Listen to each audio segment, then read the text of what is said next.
Somebody look at your neighbor, say, neighbor, I've been waiting a long time, but it's my turn now. Maybe that neighbor might be a hater. Find you another neighbor, say, neighbor, I've been waiting a long time, and my time is now. I can't get no help.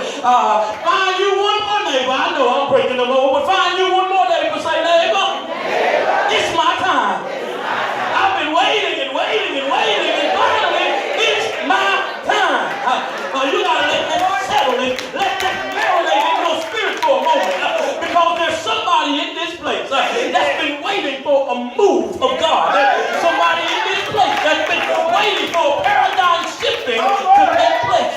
But God told me to tell somebody that it's finally your turn. I know everybody else has been skipping line. They've been jumping in front of you. They've been leading you to the back. But how many know that God has a way of reversing the order? He's about to turn some stuff around. He's about to flip the script.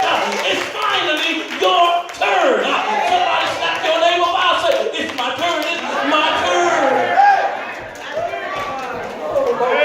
Oh, help me, Holy Ghost. Well, we look at the story and we see that the story takes place. We always make Esther the main character, but how many know that Esther had a supporting cast? The first cast member that I want to talk about is a cast member by the name of Vashti. I can't get no help up in here.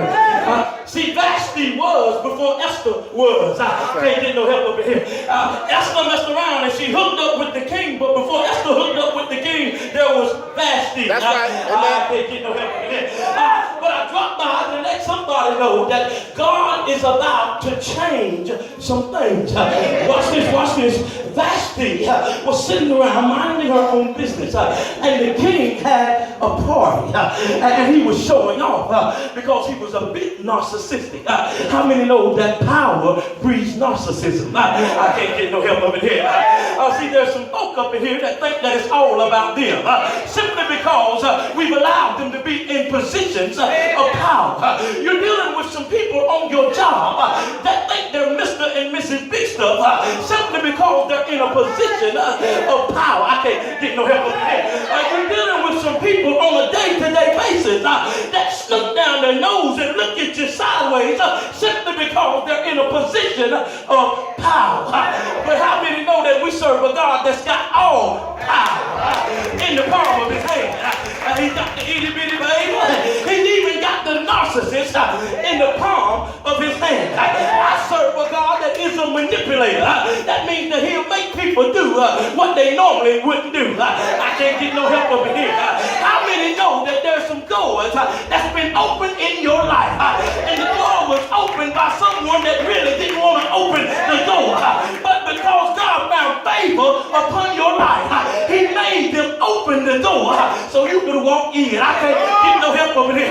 David said he prepares a table before me in the presence of my enemies. Not only is he going to make the enemy open the door so I can walk into the buffet, but he's going to make them sit down and watch me eat. Somebody ought to say I'm getting ready to eat.